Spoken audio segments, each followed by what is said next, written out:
हम यहाँ पर कर रहे हैं संबर और निर्जरा तत्व की आधार से हम यहाँ चर्चा कर रहे हैं संबर और निर्जरा, जिसमें निर्जरा का प्रकरण स्टार्ट हो चुका है। निर्जरा को बताया गया है कि तपसह निर्जरा, तप से निर्जरा होती है और तप 12 प्रकार का होता है। 12 प्रकार के तप में 6 अंतरंग और 6 बहिरंग तप होते हैं। बहिरंग तप के भी नाम यहाँ पर बताए गए हैं और अंतरंग तप के भी नाम यहाँ पर हमने देखे हैं। अभी अपना जो प्रकरण चल रहा है वो अंतरंग तप के बारे में चल रहा है और अंतरंग तप में उनके नाम के बाद हम उनके भेद देख रहे थे, जिसमें 9 प्रकार का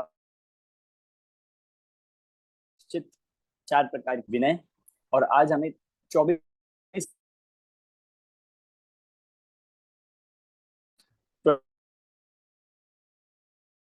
नंबर के सूत्र हैं, जिसमें 10 प्रकार का व्यक्ति बता रहे हैं।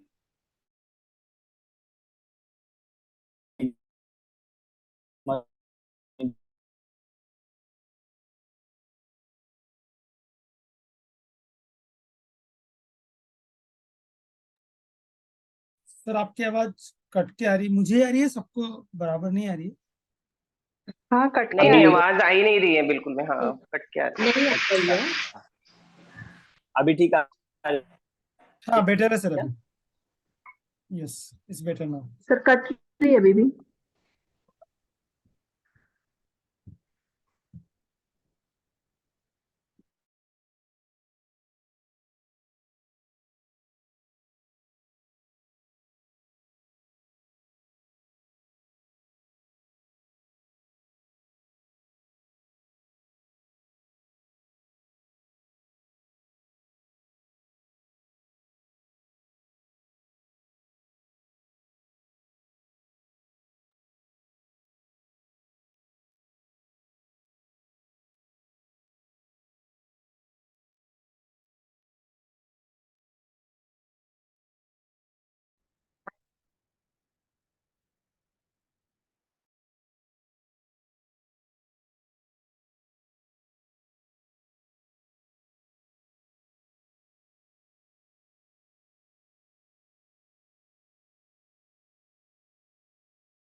अभी ठीक आ रही है आवाज?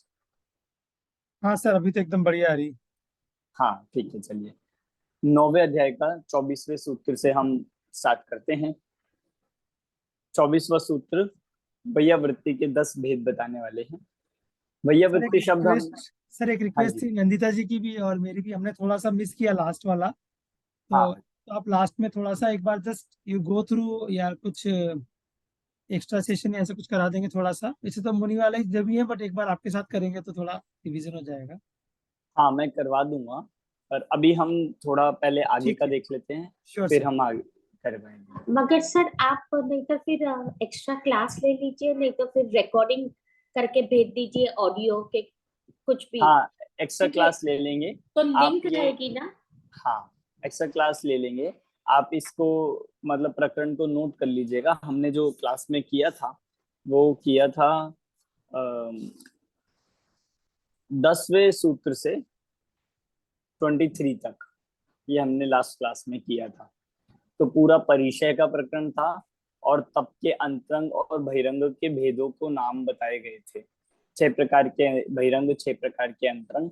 फिर उसमें अंतरंग तप में और डिटेल शुरू हुई है। अंतरंग तप में एक एक के कितने भेद होते हैं, जिसमें 9 प्रकार का प्रायश्चित बताया, 4 प्रकार की विनय बताई। अब यहाँ 10 प्रकार के वैयावृत्ति बता रहे हैं। हम यहाँ से अभी शुरू करते हैं, फिर उस प्रकरण को भी हम लेंगे। तो सर आप करेंगे ना, हाँ जी, क्योंकि हाँ जी। more than people who attend, there are people, students who don't attend. हाँ, और तो उस दिन रिकॉर्डिंग मिस हो गई नहीं थी, हो सकी थी ना, तो तो हमारा तो इसीलिए मिस हो जाएगा सर।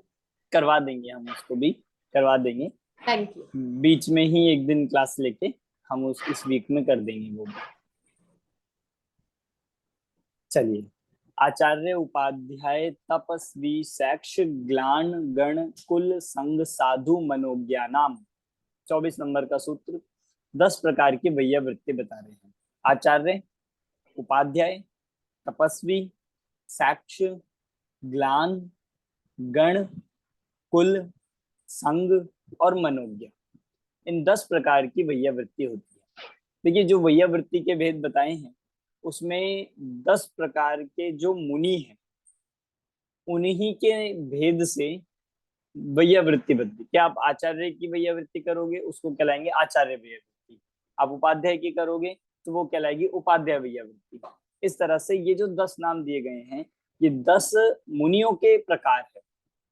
अब हमने कुछ कुछ नाम तो सुने हुए हैं, कुछ नाम हमारे लिए बिल्कुल नए होते हैं, तो हम थोड़ा थोड़ा सा अर्थ उनका देखेंगे। बहुत ही इंटरेस्टिंग है, मतलब ऐसे 10 वेद है जिसमें पूरे लोक के सारे मतलब दिगंबर भावलिंगी मुनि आ जाएंगे, जिस भी प्रकार में होते हो। अब क्या क्या है? सबसे पहले आचार्य, व्रतों का आचरण करने वाले, मतलब आचार्य उन्हें कह रहे हैं कि जो आचार्य संघ के नायक है, जो दीक्षा शिक्षा देने के अधिकारी हैं, वो आचार्य। दूसरा, उपाध्याय। उपाध्याय यहाँ पर वही जो पठन पाठन के अधिकारी होते हैं, संघ में जो 28 मूल गुणों के धारक होते हैं, अध्ययन अध्यापन जिनका काम होता है। तपस्वी, तपस्वी वो मुनि कहलाते हैं। अब बाकी सारे, अब देखोगे सारे भेद अब साधुओं में है, मुनि में है।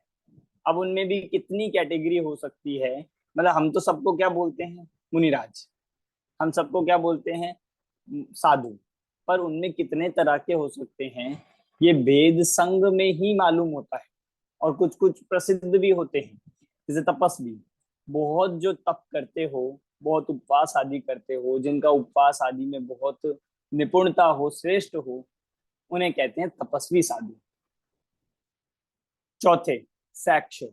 साक्ष्य मतलब है जो शिक्षा संबंधी हो, शिक्षा, शील, इन सब में जो बहुत ही श्रेष्ठ हो, शिक्षा में, शील में, इन सब में, मतलब शील मतलब होता है व्रतों के पालन आदि रूप। तो ऐसा जो पालन करते हो उनको कहा गया है साक्ष्य साधु। फिर इसके बाद ग्लान। एक हमने ग्लानी शब्द सुना है, पर ग्लानी नहीं, यहाँ है ग्लान। ग्लान होता है रोगी मुनि। मुनि है, भावलिंगी है, साधु है, पर ग्लान है। उनकी वैयावृत्ति करना, उनकी सेवा शुश्रूषा करना, ये कहलाएगा ग्लान मुनि की वैयावृत्ति, ग्लान वैयावृत्ति।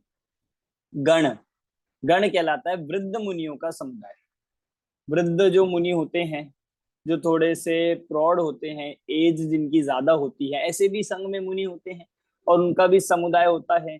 किसी आप संघ में देखोगे बहुत सारे सीनियर, मतलब बहुत सारे वृद्ध होते हैं और सब साधु होते हैं, तो उनकी वैयावृत्ति करना ये कहलाता है गण वैयावृत्ति। इसके बाद कुल।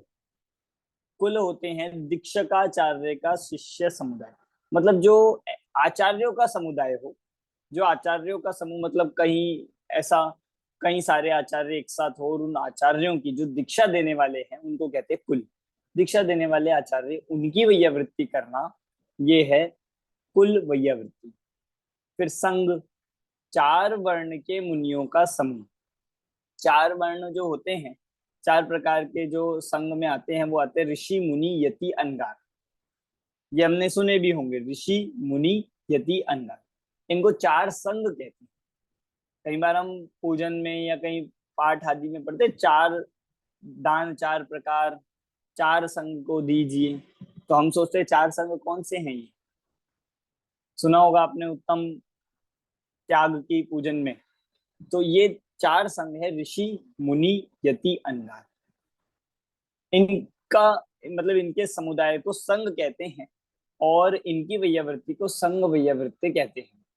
साधु, देखो साधुओं का ही एक भेद है साधु, जो बहुत काल के दीक्षित हो, बहुत काल से जो दीक्षित हो, बहुत काल से जो मतलब सामान्य मुनि और बहुत लंबे समय से जो मुनि पद पे हैं, वो कहलाते हैं साधु, उनकी वैयावृत्ति साधु वैयावृत्ति। फिर मनोज्ञ, मनोज्ञ मतलब यहाँ कह रहे हैं लोक सम्मत साधु, मतलब लोक में जो बहुत ज्यादा इष्ट हो, लोक में जो बहुत ज्यादा प्रसिद्ध हो, सम्मत हो, सब लोग जिनको जानते हो, ऐसे प्रसिद्ध आदि लगेगा, ऐसे मनोज्ञ साधु की वैयावृत्ति कहलाती है मनोज्ञ वैयावृत्ति। 10 प्रकार की वैयावृत्ति है। अब ये देखिए तो सारी आपने जो 4 संघ बोले, उन चारों में भी कोई डिफरेंस है क्या? ऋषि, मुनि, यति, अनगार? बिल्कुल चारों में भी डिफरेंस है। ऋषि कहलाते हैं, देखो हम तो ये हमें पता होना चाहिए, हम तो कॉमनली सबको कह देते हैं इनको ऋषि कह दो, इनको मुनि कह दो, पर सबका अपना अपना अर्थ है। आगम में आप देखेंगे ऋषि कहते हैं रिद्धि धारक को, जो रिद्धि प्राप्त मुनिराज होते हैं वो कहलाते हैं ऋषि। मुनि, मुनि शब्द आगम में जिनके लिए कहीं मिलेगा आपको 4 संघ के रेफरेंस में, तो मुनि कहलाते हैं जो अवधि ज्ञानी और मनापर्य ज्ञानी होते हैं, उनको कहते हैं मुनि। तीसरा यति, यति कहलाते हैं जो श्रेणी चढ़ने वाले मुनिराज, उपशम यशपक श्रेणी जो चढ़ रहे हैं वो हो गए यति।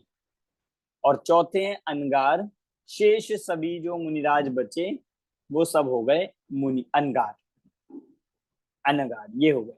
तो 4 ये इस प्रकार से भेद होते हैं। देखिए कहीं कहीं आप नोटिस करोगे तो इस तरह से अंतर करके भी लिखा जाएगा, मतलब जब किसी मान लीजिए प्रथमा नियोग हो या कोई कथा हो, कोई प्रकरण हो और रिद्धि प्राप्त की बात चल रही होगी, तो वहां बुद्धि पूर्वक वो ऋषि लिखेंगे, अवधि ज्ञानी मुनिराज के लिए मुनि लिखेंगे, ऐसा करेंगे। पर बहुत से ऐसे भी जगह आपको दिखेंगे जहां पे अंतर नहीं किया जाएगा, सिर्फ एक कॉमन लिख देंगे मुनि। आपको अंडरस्टूड होना चाहिए, या अगर हमें उसकी जानकारी है तो हमें ये अपने अनुसार वो लगा लेना चाहिए।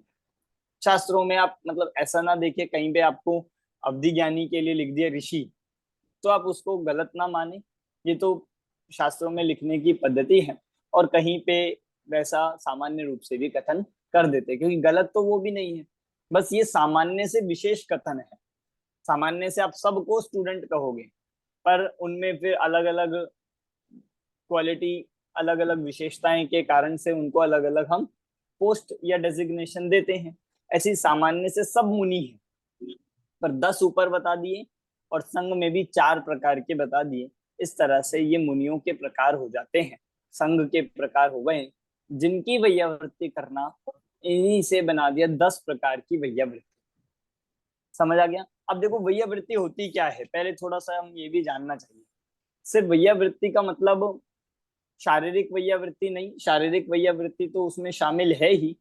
शारीरिक वैयावृत्ति में उनका शरीर आदि का, स्वास्थ्य आदि का निर्दोष रूप से, अहिंसक रूप से उपचार करना, या उनका किसी प्रकार से सेवा कर देना, ये शारीरिक वैयावृत्ति भी है ही। पर साथ साथ वैयावृत्ति जो और सूक्ष्म अर्थ में लिया जाता है, तो जब हम मुनिराज के लिए तो चलिए ये बात शारीरिक रूप से मुख्यतः लगती है, क्योंकि उनको तो और कोई भी श्रावक से एक्सपेक्टेशन होती ही नहीं है, ये भी एक्सपेक्टेशन नहीं होती, श्रावक करे तो करे। पर एक चीज आप समझिए, देखिए वैयावृत्ति हो रही है साधु की, वैयावृत्ति हो रही है साधु की, मतलब जिन मुनिराज की, साधु की, और तप भी उसी के होता है। मतलब आप ये चीज समझिए, यहाँ हम किसी की वैयावृत्ति कर रहे हैं तो करने वाले के तप नहीं हो रहा। वैयावृत्ति किसके कही जा रही है कि जिसकी की जा रही है, वैयावृत्ति तप उसके होता है। इसीलिए मुनिराज के प्रकरण में ये बात कही, क्योंकि अभी 10 प्रकार के साधु हैं। और देखो, और इसमें एक जो आपको और क्लियर होगा, इसमें संघ में परस्पर में भी लगेगा।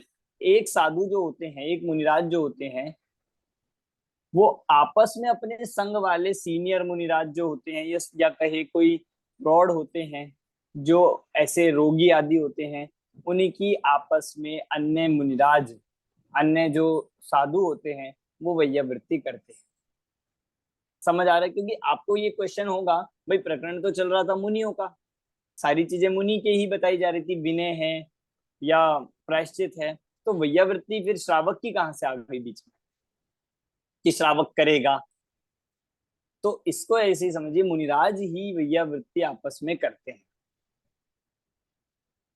मतलब इसको ऐसा भी हम बताते हैं कि जब हम किसी को दान देते हैं तो उसमें दान देने वाला महान है या दान जिसको दिया जा रहा है वो महान है?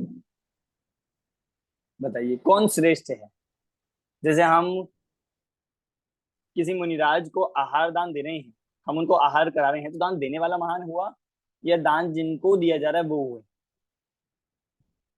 कि जिनको दिया जा रहा है वही है श्रेष्ठ। तो मतलब दान लेने वाले ने उपकार किया। हमें क्या लगता है कि हमने दे दिया, देखो हमने कितना बड़ा काम कर दिया, हमने तुम्हारी मदद कर दी, हमने बचा लिया, तो हम देने वाले को हम स्वयं को ऐसा मानते, पर वास्तव में लेने वाले का उपकार है। ठीक उसी प्रकार वैयावृत्ति पे लगाना। अगर कोई व्यक्ति वैयावृत्ति दूसरे की कर रहा है, मुनिराज की कर रहा है, तो उसमें किसने किसका उपकार किया? श्रावक ने मुनिराज का उपकार किया कि उन्हें वैयावृत्ति कर दी, उनके हाथ पांव दबा दिए, थोड़ी सेवा कर दी, कि नहीं, उन मुनिराज ने श्रावक को ऐसा मौका देकर या उसको ऐसी सेवा करने का अवसर देकर उस पे उपकार किया। मतलब उसमें श्रावक का उपकार हुआ है, श्रावक का भला हुआ है कि उसने ऐसे मुनिराज की, दिगंबर मुनिराजों की ऐसी सेवा शुश्रूषा की है, वैयावृत्ति की। और यहाँ इस संघ में परस्पर में भी ये बात लग जाएगी। ठीक है, समझ आ गया वैयावृत्ति? डिटेल तो बहुत सारे है वैयावृत्ति में, आप देखोगे मतलब पूरे जो चरणानुयोग के ग्रंथ है, मुनि आचरण के जो ग्रंथ है, उनमें सब मिलेंगे। इसके बहुत नियम होते हैं, कब कर सकते हैं, कैसे कर सकते हैं, कितने लेवल तक कर सकते हैं, ऐसा सब कुछ इसमें मिल जाएगा आपको विस्तार।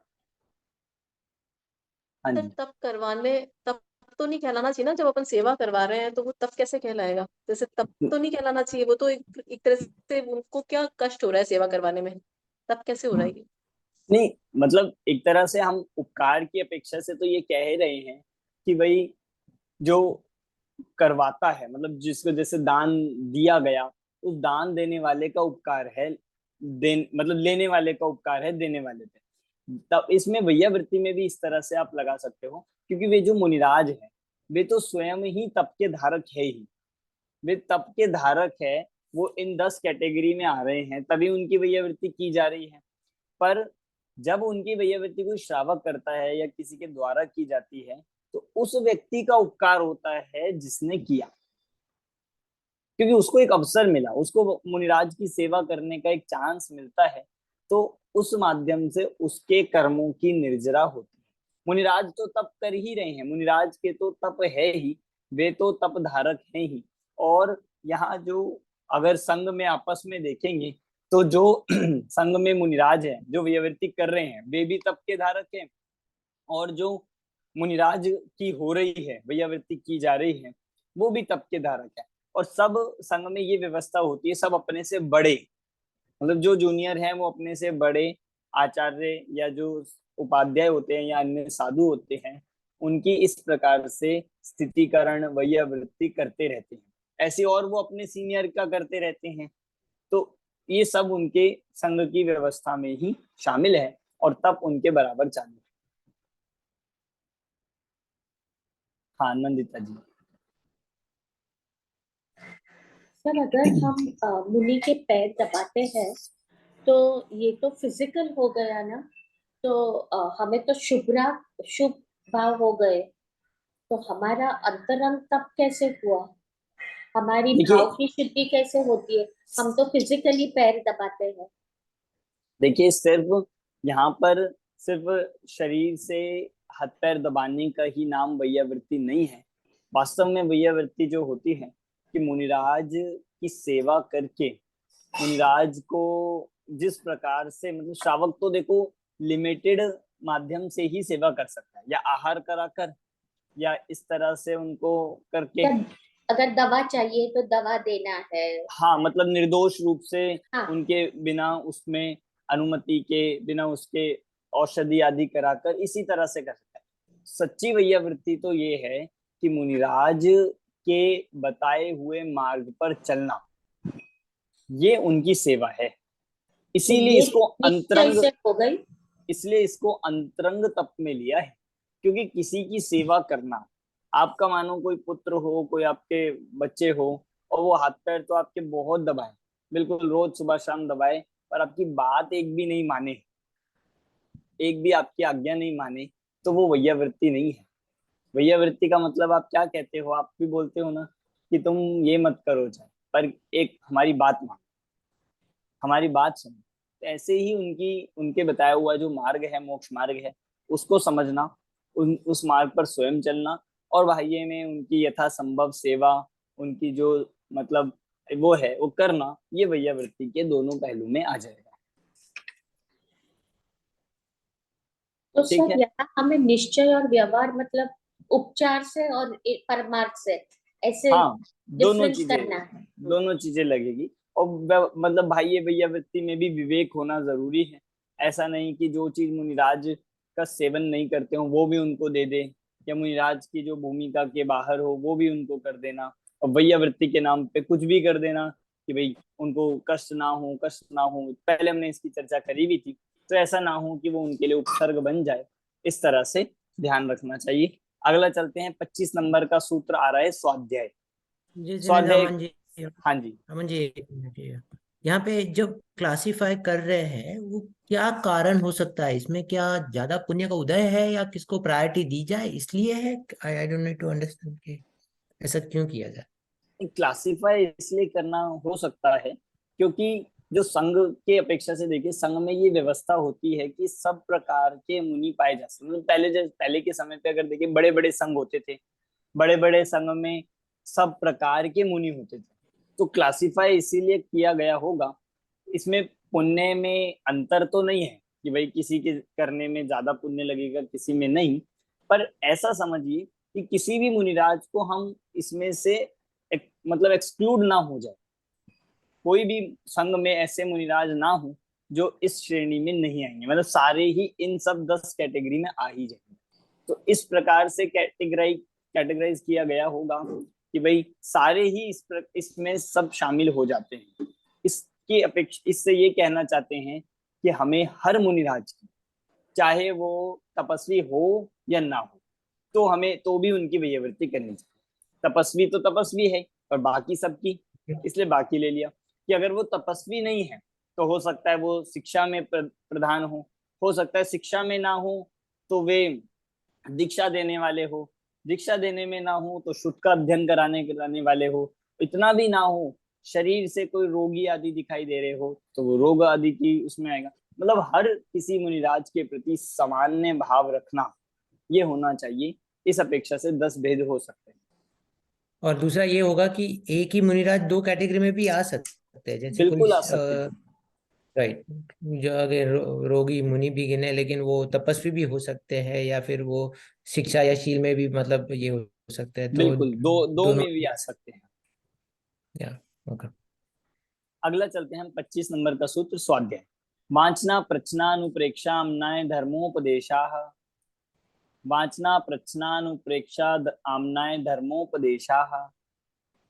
स्वाध्याय के 5 भेद बताने वाला सूत्र आ रहे हैं, जिसमें स्वाध्याय के 5 भेद वांछना, प्रच्छना, अनुप्रेक्षा, आम्नाय और धर्मोपदेश, बहुत ही मार्मिक सूत्र है।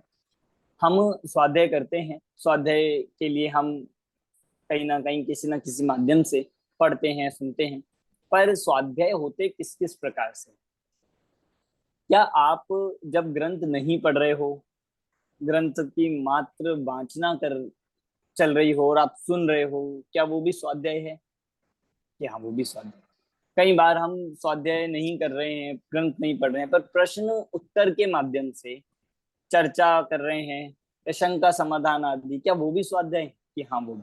तो इस प्रकार से 5 भेद बनाए गए हैं। वांचना, वांचना मतलब होता है पढ़ना, रीडिंग जिसको कहते हैं।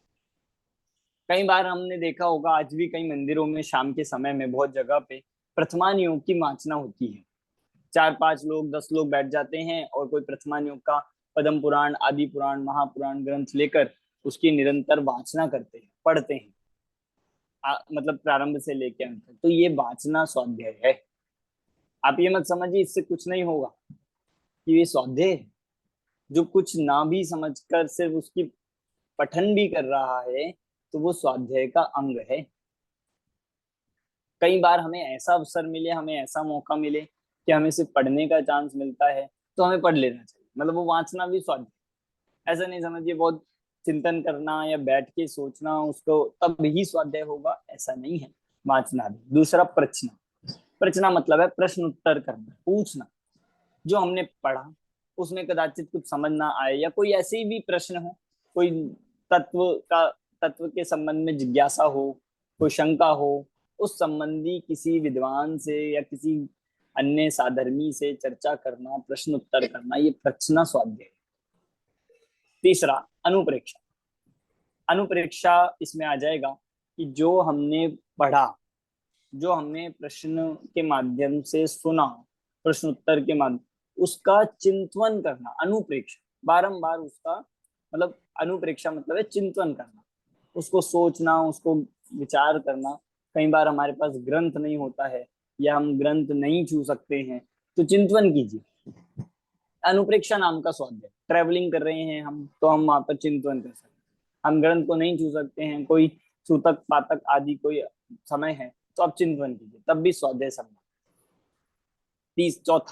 चौथा है आमनय। आमनय होता है दोहराना, रिपीट करना, ये भी स्वाध्याय। आपने एक गाथा या एक कोई 10 गाथाएं ली, आप उनको पढ़ रहे हो, पढ़ते जा रहे हो, तत्वार्थ सूत्र के सूत्र हैं, अर्थ आपको कम ख्याल में आ रहा है या थोड़ा आ रहा है, पर आप सूत्र दोहरा रहे हो, सूत्रों का पाठ करते जा रहे हो, तो ये भी कोई कम नहीं है, ये भी आमनय नाम का स्वाध्याय है। अब पढ़िए, जितनी बार हम के कई बार पाठ होते हैं, कई बार ऐसे कुन शतक, शुद्धात्म शतक, रोला शतक, ऐसे कितने सारे आज हमारे पास पाठ आदि उपलब्ध हैं जिनको आप पढ़ते रहिए, उससे ही स्वाध्याय हो जाए। उसमें कोई एक्सप्लेनेशन की, कोई उसमें प्रश्न उत्तर की आवश्यकता ही नहीं होती। ऐसा बारंबार दोहराना, ये है आमनय। और लास्ट है धर्मोपदेश। धर्मोपदेश भी स्वाध्याय है। मतलब हमें तो पांचों में से सिर्फ धर्मोपदेश ही स्वाध्याय लगता था, भाई सिर्फ किसी को उपदेश देना या उपदेश सुनना। पर यहाँ देने की अपेक्षा से है तो उपदेश देना भी, आप किसी को पढ़ा रहे हो, आप किसी को प्रवचन कर रहे हो, आप कक्षा ले रहे हो, तो किसी को पढ़ाना, उपदेश देना, ये भी स्वाध्याय का अंग है। स्वाध्याय है, पांचों अंग है, पांचों प्रकार से आप स्वाध्याय कर सकते। समझ आ गया? अमन जी, एक पूछना एक क्वेश्चन है। हाँ जी। क्योंकि अभी जो मनुष्य जन्म मिला है, हम लोग संगी पंचेंद्रिय है, तो उसके लिए सबसे इम्पोर्टेंट अनुप्रेक्षा और आमनय है ना। क्योंकि जब तक अनुप्रेक्षा आमनय नहीं होगा तब तक आपका श्रद्धा दृढ़ नहीं होगा और तब तक सम्यक दर्शन की प्राप्ति नहीं होगी। क्योंकि ये तो इसमें जस्ट शास्त्र में बताया है, बट आपके अनुभव में क्या रहा है? बिल्कुल, देखिए इसको हम किसी को अच्छा और किसी को कम ऐसा नहीं कहेंगे। बस इतना समझिए कि आपने जो बात कही कि अगर हमें अपने तत्व ज्ञान को दृढ़ करना है, दृढ़ करना है, अपने श्रद्धान को दृढ़ करना है, अपने अनुभव को बढ़ाना है, तो ये बात सही है कि अनुप्रेक्षा ही एकमात्र उसमें मूल कारण है। और पर उपयोगिता पांचों की है, क्योंकि हमें हर बार एक जैसे परिणाम और एक जैसे अवसर नहीं मिलते। आप अनुप्रेक्षा, आप चिंतन करना चाहते हो, पर भाई में वैसा माहौल नहीं है, वैसी परिस्थिति नहीं बन पा रही है, उपयोग नहीं टिक रहा है, तो आप अनुप्रेक्षा नहीं करके आप वांचना कर सकते हैं। कई बार होता है ऐसा भी, वांचना में मन लग रहा है, ग्रंथ चल रहा है या कोई कथा चल रही है, हमें उसमें सुनने में अच्छा लग रहा है। उद्देश्य सबका एक है, उद्देश्य सबका यही है कि अपने उस तत्व निर्णय को दृढ़ करना, स्वाध्याय करना, स्व का अध्ययन करना, सम्यक दर्शन की ओर बढ़ना। करेक्ट। मेरा कहना है कि वाचना पृच्छम उसमें अटकना नहीं। मेरे कहने का मतलब ये है कि आगे बढ़ना चाहिए, मीन्स वहीं अटक के नहीं रहना हाँ चाहिए कि मतलब बस हमने शास्त्र पढ़ लिया हो गया। ऐसा नहीं, जो शास्त्र में पढ़ा है सही में हमारे अनुभव में आ रहा है कि नहीं आ रहा है, क्योंकि मेन तो चीज अनुभव की है। हाँ देखो, इसको हम ऐसे नहीं कहेंगे कि अटकना नहीं, हम इसको कहेंगे कि हमारा स्वाध्याय पांचों अंगों से युक्त होना चाहिए। उसको कहेंगे सर्वांगीण स्वाध्याय। सिर्फ एक होगा तो वो अधूरा हो सकता है, सिर्फ अकेला एक कोई अंग होगा तो वो मतलब अधूरा कहा जा सकता है, पर उसकी भी उपयोगिता है। वांचने की भी अपनी उपयोगिता है, पृच्छने की भी उपयोगिता है, अनुप्रेक्षा की भी है, आमनय की भी है, धर्म की। किसी एक पर नहीं अटकने का मतलब यही है, किसी एक में ही संतुष्ट नहीं है। सर्वांगीण स्वाध्याय वही है जिसमें आप थोड़ा कभी पाठ आदि करें, कभी कुछ आदि शास्त्रों को भी पढ़ें। ऐसा नहीं कि हम चिंतन ही करते रहें और हमें चिंतन का विषय कहाँ से मिलेगा, हमें शास्त्रों से मिलेगा। कि भाई सामान्य जो चिंतन होता है वो सामान्य रूप होता है, उसके लिए विशेष विषय कहाँ से मिलेगा, कि वाचने से मिलेगा, प्रच्छन से मिलेगा, और उसको दोहराते रहेंगे। जो समझा है, जो दृढ़ किया है, जो अनुभव किया है, उसको आमनय के रूप में बारंबार दोहराना, बार बार रिपीट करना भी एक गुण है, रिपीट करना भी एक स्वाध्याय है, कोई दिक्कत नहीं है। और धर्मोपदेश तो स्वाध्याय है ही, कि जब हम दूसरों तो को उपदेश देते हैं। धर्मोपदेश के बिना सम्यक दर्शन नहीं हो सकता है। हाँ, मतलब ये पांचों धर्मोपदेश के बिना नहीं कहा, धर्मोपदेश के बिना नहीं कहा, देशनालब्धि के बिना कहा। राइट, नहीं धर्मोपदेश, मैं वही बोल रहा हूँ। तो धर्मोपदेश का तो कोई मतलब ऐसा नहीं गिन सकते ना कि धर्मोपदेश के बिना किसका सम्यक दर्शन नहीं हो हाँ सकता। बिल्कुल, ये तो ये एक अपने हम ये कह सकते हैं स्वाध्याय में क्वालिटी इंप्रूव करने के लिए पांचों होने चाहिए। राइट, क्योंकि ऐसा माना जाता है जब आप किसी को धर्मोपदेश देते हो तो उससे सम्यक दर्शन का संबंध नहीं है, पर हमारा विषय उससे और निखर कर आता है, और हमारा विषय और उससे पक्का होता है, कुछ विषय क्लियर होते हैं, कॉन्सेप्ट दृढ़ होते जाते हैं, इसलिए उसकी भी उपयोगिता बारंबार समझनी चाहिए। करेक्ट। क्योंकि धर्मोपदेश गिने तो ऐसे गिनना चाहिए कि सामने कोई उपदेश लेने वाला भी होना चाहिए, विच विच विच हाँ is the hard thing to. नहीं, चलिए मोक्ष आप, और प्रकाशक में आमना एक पे बहुत ज्यादा जोर दिया है, अनुप्रेक्षा और बिल्कुल। आमना पे, क्योंकि हाँ वही देखिए, सम्यक दर्शन का पात्र है। बाकी कोई मंदिर नहीं भी गया लेकिन वो ये कर रहा है तो उसको सम्यक दर्शन अवश्य होगा। बिल्कुल बिल्कुल, वहां पे तत्व विचार इसका शब्द दिया है, तत्व विचार की महिमा है ही। पर तत्व विचार कब होगा, जब तत्व को पहले पढ़ेगा, तत्व का पहले राइट, ओके। स्वाध्याय करेगा, तो दोनों और चीजें हैं। क्वेश्चन आंसर्स भी करेगा, राइट। पूछना हाँ पाछना मतलब ये बात बिल्कुल। होना चाहिए। और ये बात यही है, जो ये भूमिका के अनुसार हमें इसको मतलब मुख्य गौण करना, समझना है, कोई विरोध नहीं है। कब किस व्यक्ति के लिए कौन सा मुख्य है, ये अपनी भूमिका के अनुसार लगाना चाहिए। कोई नहीं, वो पढ़ता ज्ञान ही ना, कोई ज्ञान पढ़ता के ही ना हो तो उसको कहा जाएगा कि आप पढ़ो, कम से कम आप वाचना तो करो। कोई पढ़ रहा हो तो उसको कहा जाएगा कि क्या पढ़ते क्या जा रहे हो, आप थोड़ा सा सोचो, समझ आ रहा है नहीं आ रहा, प्रश्न पूछो। प्रश्न बहुत पूछता हो पर उस पर सोचता ना हो तो उसको कहेंगे कि नहीं, प्रश्न पूछो मत, सिर्फ सोचो पहले क्या उत्तर दिया गया उसका चिंतन करो। और जो चिंतन करता हो तो उसे कहा जाएगा कि जो चिंतन किया है उसको दोहराओ। अब आपको समझ आ गया तो अब उसको दोहराओ।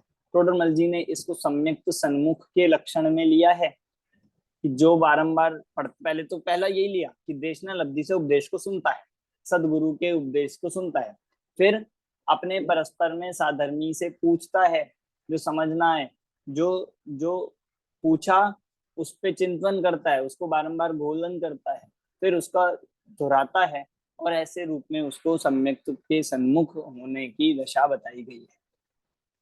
नहीं, जिसमें ये चिंतन कहना और चाह रहा पुनः था। दोहराने में क्या डिफरेंस है? चिंतन और पुनः पुनः दोहराने में क्या डिफरेंस है?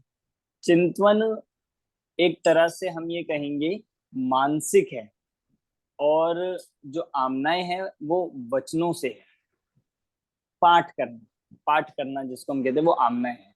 चिंतन है उसके विषय को मन में विचार करना, तत्व चिंतन करना। ठीक है। हाँ अजय जी आप। नहीं, वही था ना, ज्ञान के बिना ध्यान होता ही नहीं है। बिल्कुल। और दूसरी बात है कि पढ़ने के साथ साथ आपको प्रैक्टिकल भी करना है। आप प्रैक्टिकल नहीं कर रहे तो जीरो है। हाँ, और ये अनुप्रेक्षा में मानसिक चिंतन भी है ही और प्रैक्टिकल भी शामिल है। चलिए अच्छा, 26। धर्मोपदेश में हाँ, देना और लेना दोनों शामिल है? देना है मुख्यता से, तो लेना तो एक तरह से हमने वाचना में आ ही गया है, पढ़ना बैठ के, इस तरह से मुख्यता से देना है यहाँ पे धर्मोपदेश। और वाचना में भी दोनों शामिल है, पढ़ना सुनना? हाँ, पढ़ना और सुनना दोनों है। ठीक है। 26 नंबर का सूत्र अब आ रहा है व्युत्सर्ग। बाह्याभ्यंतरोपद्यो, बाह्याभ्यंतरोपद्यो, बाह्य और अभ्यंतर, दो प्रकार से यहाँ पर अब व्युत्सर्ग बता रहे हैं, बाह्य और अभ्यंतर। मतलब बाह्य, उपध्यायो मतलब यहाँ पे कह रहे उपाधियां, उपाधियों का त्याग, ये व्युत्सर्ग है। व्युत्सर्ग मतलब वैसे भी होता है त्याग, छोड़ना।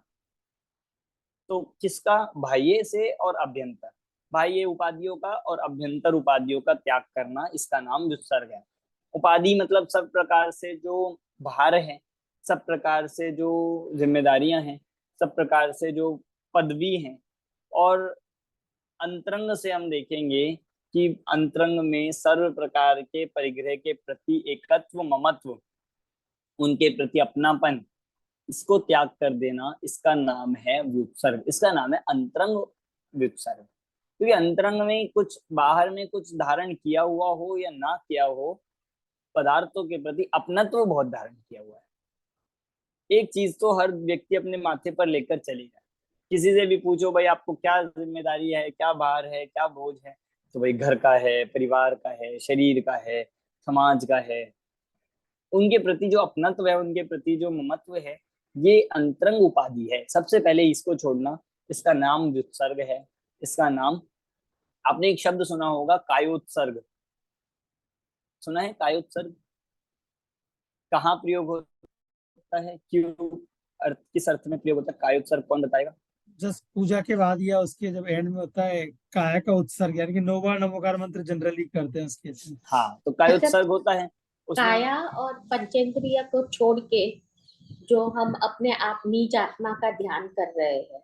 हाँ बिल्कुल, जो हम पूजन में, कहीं स्तुति आदि में कोई पाठ पढ़ते हैं, शांति पाठ पढ़ते हैं, उसके बाद आता है कायोत्सर्ग। पर हमने उसको कायोत्सर्ग को किस चीज में प्रयोग करना लग गए हैं अब? 9 बार नमोकार, 9 बार नमोकार। तो 9 बार नमोकार मंत्र कायोत्सर्ग का अर्थ नहीं था। कायोत्सर्ग का अर्थ था काय को उत्सर्ग करना। उत्सर्ग शब्द के लिए मैंने ये बात ली है, व्युत्सर्ग कहो, उत्सर्ग कहो। उत्सर्ग मतलब होता है त्याग। तो काय का त्याग नहीं कराना, काय के प्रति ममत्व का त्याग करना, मतलब जो हमने स्वाध्याय किया, अब उसके बाद हम कायोत्सर्ग करते हैं। अब मतलब जो स्वाध्याय में सुना है, जो स्वाध्याय में हमने पढ़ा है, जो हमने प्रवचन सुने हैं, उसको 2 मिनट आपको चिंतन करने का समय दिया गया। अब आप उसको अपने काय के उत्सर्ग पे आप उसको अप्लाई करिए। ऐसी जो पूजन करी है, पूजन में क्योंकि उपयोग हमारा बाहर की तरफ ही रहा, भगवान की तरफ रहा, मतलब शुभोपयोग मुख्य रहा, तो अब वो 1 मिनट आपको इसलिए मिली है कि अब हम उस शुभोपयोग को छोड़कर अपनी आत्मा की तरफ जाए, इसका नाम है कायोत्सर्ग। इसलिए मिलता है वो समय चिंतन करने के लिए। तो ऐसा वो उत्सर्ग व्युत्सर्ग शब्द है त्याग के अर्थ। समझ आ गया व्युत्सर्ग आपको? 27 नंबर का सूत्र। अब यहाँ से ध्यान का प्रकरण शुरू हो रहा है। अब पूरे इस अभी तक जितने अब सूत्र बाकी हैं उनमें ध्यान का ही विषय चलेगा। ध्यान 4 प्रकार के होते हैं, उनको यहाँ से अब एक एक करके देखेंगे। पहले ध्यान किसे कहते हैं? उत्तम सहननस्य एकाग्र चिंता निरोधो ध्यानम मंतर मुहूर्तात्। उत्तम सहननस्य एकाग्र चिंता निरोधो ध्यानम मांतर मुहूर्तात्। देखो सूत्र को अगर हम तोड़कर देखेंगे, उत्तम सहनन, उत्तम सहनन, और उसके साथ साथ कई सारे इसमें कंडीशंस, कई सारी पद दिए। उत्तम सहनन पहला, फिर एकाग्र चिंता निरोध, एकाग्र चिंता निरोध, फिर इसके बाद लिया ध्यान, उसको कहते हैं ध्यान। कितने समय तक? अंतर मुहूर्तात, अंतर मुहूर्त तक। तो पूरा क्या बन गया? उत्तम सहनन वाले के एकाग्र, एकाग्र मतलब एक विषय में, एक किसी एक विषय में, एक में, और चिंता निरोध, चिंता निरोध मतलब बाकी से चिंताओं का निरोध करके, एक में केंद्रित करके बाकी से निरोध करके ध्यान होता है। और उसका समय भी बता दिया, ध्यान के कितने समय तक होता है, ध्यान का मैक्सिमम समय कितना है? अंतर्मुहूर्त। अंतर्मुहूर्त होता है क्या? हमने तो देखा था कि मतलब बाहुबली भगवान ने 1 वर्ष तक किया, इतने वर्ष तक मतलब ऐसा ध्यान करा। और किसी काम देखते किसी ने इतने 1000 वर्ष तक किया, कितने इतने दिनों तक किया। यहाँ कह रहे हैं कि अंतर्मुहूर्त। ये उनका कंटिन्यूस उपयोग ये नहीं था, कंटिन्यूस एक अंतर्मुहूर्त नहीं था। बिल्कुल सही। कि अंतर मुहूर्त को इस ध्यान का मैक्सिमम समय कहा है। और मैक्सिमम केवल समय का ध्यान। मतलब है, मैक्सिमम समय इसलिए कहा गया कि अगर ध्यान इससे अधिक हो जाए, ध्यान अगर इससे अधिक बढ़ जाए तो वो केवल ज्ञान के रूप में परिणमित हो जाएगा, केवल ज्ञान हो जाएगा, सीधी सीधी बात है। तो किसी ने 1 साल तक ध्यान किया और केवल ज्ञान नहीं हुआ, इसका मतलब ये समझना कि कंटिन्यू अंतर मुहूर्त तक नहीं रहा, बीच बीच में उपयोग शुभोपयोग होता था, बीच बीच में उपयोग वो आत्मा से बाहर आ जाता था, ध्यान भंग होता था, पता भी नहीं चलता, इतना वो अबुद्धि पूर्वक होता है, इतना सूक्ष्म होता है, तो लगता है ऐसे ही है ध्यान कंटिन्यू चल रहा है, पर ध्यान अंतर मुहूर्त से ज्यादा हो ही नहीं सकता। ये तो हो गया काल के लिए। होता किसको है ध्यान? तो कह रहे हैं उत्तम सैनन वाले, उत्तम सैनन वाले के ही ध्यान होता है। और जो उत्तम सैनन, 6 प्रकार के सैनन होते हैं, कौन कौन से? ऋषभ नाराज, वज्र ऋषभ नाराज, वज्र नाराज और वज्र सैनन। तो इस तरह से ये जो उत्तम, जो प्रारंभ के 3 है, बाकी के 3 और लास्ट होते वन तो हैं नाराज है ना, वज्र ऋषभ नाराज, वज्र नाराज और नाराज। और नाराज। फिर आगे और कीलक, असंप्राप्त सिपाटिका, इस तरह से ये सैनन जो होते हैं, उसमें उत्तम जो 3 होते हैं उनके ही धारकों को ध्यान होगा। सीधी बात ये है, मतलब आप समझो, अगर हम अपने ऊपर लगाएं, पहली बात तो आगम तो ये कहता है कि जो ये ध्यान है ये 3 सैनन वालों को होता है, और पंचम काल में लास्ट के ही 3 सैनन होते हैं। अब इसका मतलब क्या है? हमें इससे नहीं क्या, हो सकता। नहीं, हमें धर्म ध्यान हो सकता है, शुक्ल ध्यान नहीं हो सकता। इसका मतलब हमें सुनने पर तो ऐसा लगता है, इसका मतलब हमें ध्यान ही नहीं हो सकता, ध्यान ही नहीं हो सकता, तो ध्यान ही नहीं करे क्या? कि नहीं, इसका अर्थ ये नहीं है। जो ये बात कही गई है, ये उत्कृष्ट ध्यान की अपेक्षा से लगा। उत्कृष्ट ध्यान होता है शुक्ल ध्यान। तो ये बात हम जानते हैं कि इस पंचम काल में शुक्ल ध्यान नहीं हो सकता। तो शुक्ल ध्यान नहीं हो सकता, इसका मतलब ये बात बिल्कुल अविरोधी रही, बात में कोई दिक्कत नहीं आई कि उत्तम 3 सैनन वालों को ही उत्कृष्ट ध्यान होगा, और उत्कृष्ट ध्यान होता है शुक्ल ध्यान। तो बाकी 3 ध्यान, बाकी जो 3 ध्यान है वो तो होंगे ही, और वो बाकी के सैनन वालों को भी होते हैं। इस तरह से लगाना। फिर ध्यान का करने का तरीका क्या है? तो कहा एकाग्र। सबसे बड़ी महत्वपूर्ण कंडीशन ध्यान में है एकाग्रता। कई बार हम देखते हैं लोग ध्यान करने बैठ जाते हैं और बस ध्यान नहीं करते और बाकी सब कर लेते हैं। ध्यान करने बैठे थे और ध्यान ही नहीं लगा, ध्यान करने बैठते हैं और ध्यान, ऐसा कहते हैं कि आज तो ध्यान ही नहीं लगा, मतलब ध्यान इधर उधर इधर उधर इधर उधर जाता रहता है। तो एकाग्रता जरूरी है। हम बोलते हैं ध्यान शब्द ऐसे भी बोल देते हैं, ध्यान से पढ़ो, ध्यान से चलो, ध्यान से देखो। मतलब क्या है? एकाग्रता से फोकस होना चाहिए, कंसंट्रेशन होना चाहिए, इसका नाम है एकाग्रता। यहाँ एकाग्र शब्द एक को बताने वाला है, और वो एक का अर्थ है यहाँ पर आत्मा। एक का अर्थ है आत्मा। जहाँ एक वो आत्मा ही प्रधान हो जाए, एक आत्मा ही मुख्य हो जाए, बाकी सब गौण हो जाए, उसको कहा जाता है ध्यान, बाकी ध्यान नहीं। तो इसमें ध्येय बता दिया। ध्येय क्या होता है हमारा? एकाग्र जो विषय है, जो आत्मा है, वो होता है ध्येय। फिर चिंता निरोध।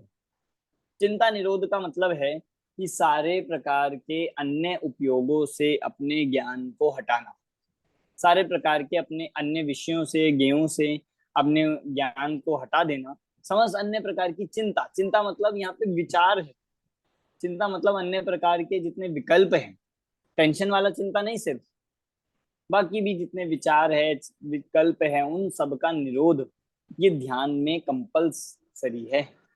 इसके बिना ध्यान नहीं होगा। हम लोग तो क्या करते हैं, ध्यान में बैठते हैं और ध्यान में बैठे बैठे ही चिंता करते हैं, जबकि ध्यान तो किसका नाम था? चिंता के अभाव का। समझ आ गया आपको ध्यान का स्वरूप? ये ध्यान है। और देखिए, ये जो ध्यान होता है, ये ध्यान सहज साध्य ध्यान है। इस ध्यान में कोई कष्ट नहीं है, इस ध्यान में कोई खींचातानी नहीं है, इस ध्यान में कोई वो नहीं होता कि ध्यान के लिए एक वो करा जाए, ध्यान के लिए एक ऐसा वो बनाया जाए। ध्यान ये सहज होता है, और सहज कब होता है? जब ये सारी चीजें होगी तो सहजता से ध्यान होगा, और ध्यान आनंद का कारण है, कष्ट का कारण नहीं। हम जितने भी ध्यान करते हैं या सुनते हैं, आजकल सिर्फ ध्यान जैन धर्म में थोड़ी चलता है, सब लोग ध्यान कराते हैं। आपने देखा होगा, आप कहीं ऐसे योग के शिविर आदि में जाओ, या अन्य किसी मेडिटेशन कैंप्स लगते हैं, या ध्यान के केंद्र बनाए जाते हैं, तो उनमें ध्यान कराया जाता है। पर मतलब अजैन अन्य मत आदि भी इस तरह से करते हैं, तो क्या सबको ध्यान हो रहा होगा क्या? कि नहीं। ध्यान किसी ऐसा श्रम साध्य क्रिया नहीं है। ध्यान कोई ऐसा ये शारीरिक क्रिया मात्र का नाम नहीं है कि जिसमें आप सीधे बैठ जाएं, आंखें बंद कर ले, रीढ़ की हड्डी सीधी कर ले, ऐसे कपड़े पहने, ऐसे बैठे, इसका नाम ध्यान नहीं होता। ध्यान ऐसी क्रिया है कि जिस चीज में उपयोग रम जाता है, आपको उसका ध्यान बिना सोचे चलता है कि नहीं। आप मोक्ष मार्ग को एक बार को अगर हम थोड़ा देखें, बाकी लौकिक विषय, आपको अपने पुत्र का पुत्री का ध्यान चलता है कि नहीं, कितना सोचना पड़ता है उसके लिए आपको। धन का, जो धन का लोभी होता है, उसको धन का ध्यान कितना करना पड़ता है, कितना बैठता होगा कि अब चलो मैं हाथ पे हाथ रख के बैठता हूँ और अपने धन के बारे में सोचता हूँ, या अपने पुत्र के बारे में सोचता, ऐसे करना पड़ता है। ये नहीं, जिसमें हमारी रुचि होती है, जो हमारा लक्ष्य होता है, जिसका हमारा अभ्यास होता है, उसका ध्यान हमें ऑटोमेटिकली चलता है। ये ध्यान है। तो सर ये बुद्धिपूर्वक होता है या अबुद्धिपूर्वक? मतलब हमें दोनों चीजें हैं, दोनों हमारी चीजें हैं। भूमिका में तो हमें बुद्धिपूर्वक करना पड़ता है ना। देखिए, अभ्यास का ही खेल है, हमारी हाँ। भूमिका वाली बात नहीं है। जितना अगर आपको अभी, क्योंकि क्या है, अनादि से अभ्यास हमें पंचेंद्रिय विषयों का है, पाप का है, और इन सब का, बाह्य पदार्थों का ही है। तो हमें बुद्धि पूर्वक इन सब से अपने उपयोग को हटाने का अभ्यास करना चाहिए। जब इसका अभ्यास हो जाएगा, जब आत्मा की रुचि हो जाएगी, जब लगन लग जाएगी, तो आत्मा का ध्यान भी आपको सोच सोच कर नहीं करना पड़ेगा, सहज चलता है।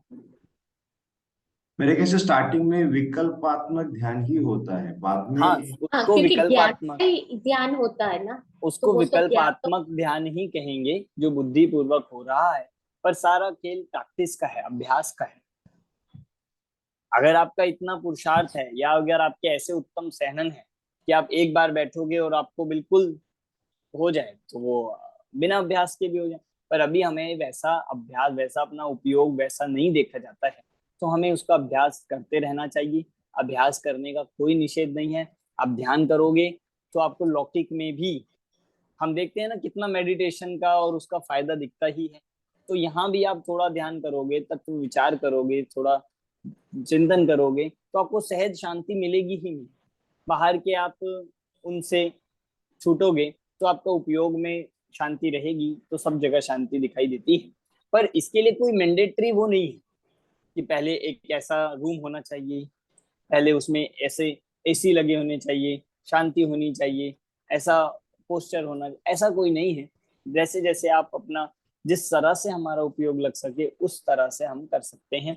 फिर आगे चलते हैं। 28 नंबर का सूत्र, 4 प्रकार के ध्यान के भेद बताए जा रहे हैं। आर्द रौद्र धर्म शुक्लानी, आर्त रौद्र धर्म शुक्लानी, 4 प्रकार के ध्यान बता दी। आर्त ध्यान, रौद्र ध्यान, धर्म ध्यान, शुक्ल ध्यान।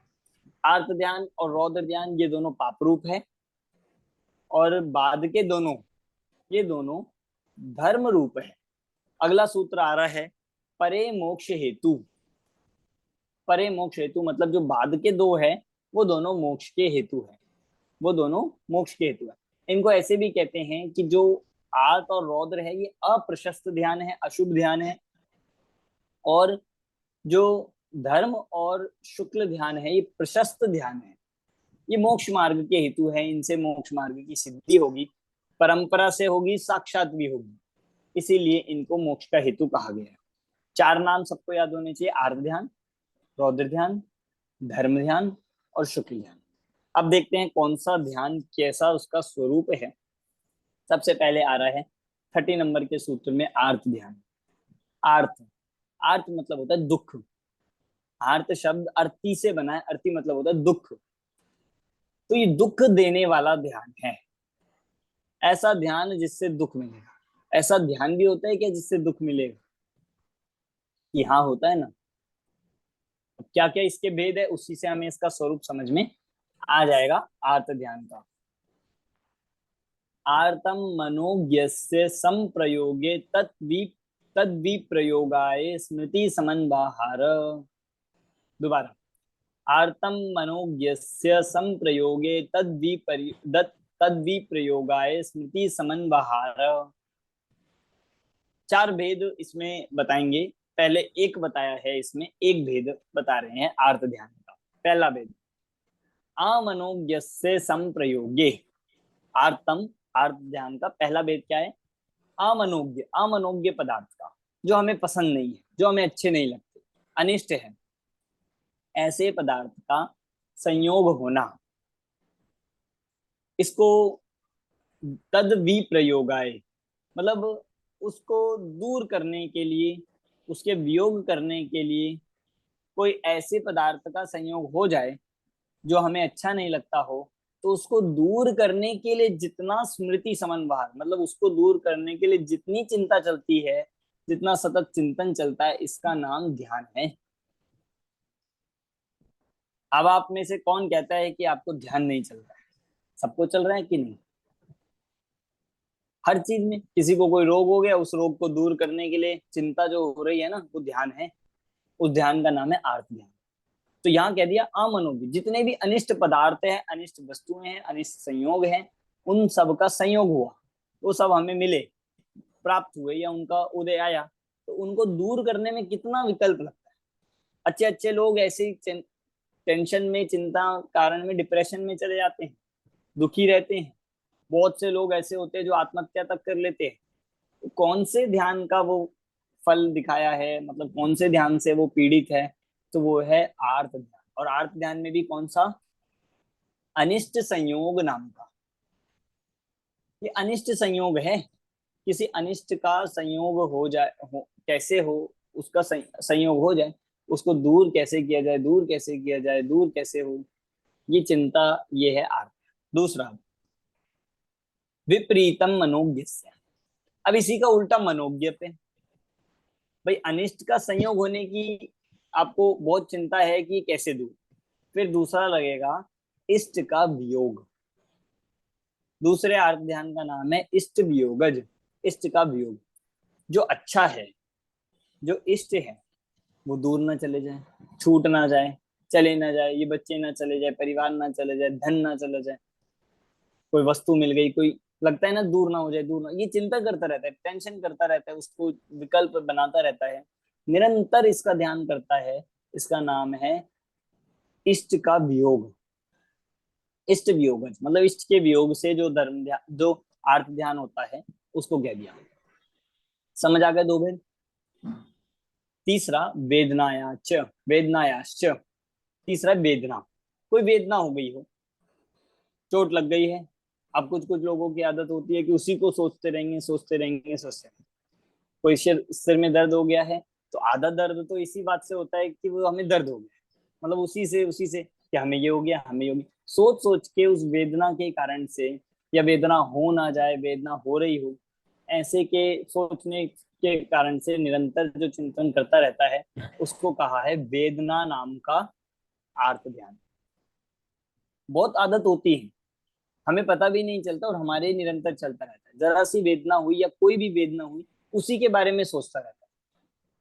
सिर दर्द हो रहा है, सिर दर्द हो रहा है, सिर दर्द हो रहा है, या लग गई, चोट लग गई, चोट लग गई, ये सोचते सोचते ही निरंतर परिणाम में दुखी होता रहता है। इसका नाम है वेदना ज्ञान। और चौथा है निदान। निदान है किसी भी आगामी भोगों की इच्छा करना, भोगों की प्राप्ति की आकांक्षा करना, इसकी चिंता करते रहता है, इसके लिए सोचता रहता है, इसके लिए निरंतर दुखी होता रहता है, प्लानिंग करता रहता है। वो प्लानिंग फेल होती रहती है, फिर प्लानिंग करता रहता है, कैसे मिल जाए मुझे, वो कैसे मिल जाए। परिणामों में जो संक्लिष्टता हो रही है, उसका नाम है आर्त ध्यान। और ये आर्त ध्यान बहुत ही ज्यादा खतरनाक है, बहुत ही ज्यादा हानिकारक है। आप पढ़ोगे शास्त्रों में, इस आर्त ध्यान को, आर्त ध्यान के फल को नरक आदि गतियों में गमन बताया है। छडाला में एक पंक्ति आती है, अति संक्लेश भावते मर्यो, घोर श्वब्र सागर में पड़े।